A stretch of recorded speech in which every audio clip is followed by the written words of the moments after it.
செய்கைக்கு தக்க பலனை கர்த்தருக்கு கட்டளைவாராக.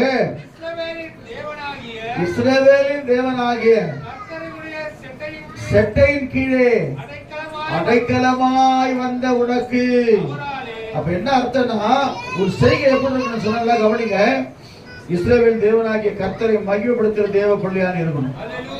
ஒரு செய்கைக்கு தக்க பலனை கர்த்தர் சொல்லிட்டு, இஸ்ரவேலின் தேவனாகிய கர்த்தருடைய சட்டைகளுக்குள்ளே வேற எங்கே உனக்கு அடைக்கலம் இல்லை. இயேசு கிறிஸ்து தான் உனக்கு அடைக்கல பட்டணமாய் இருக்கிறார்.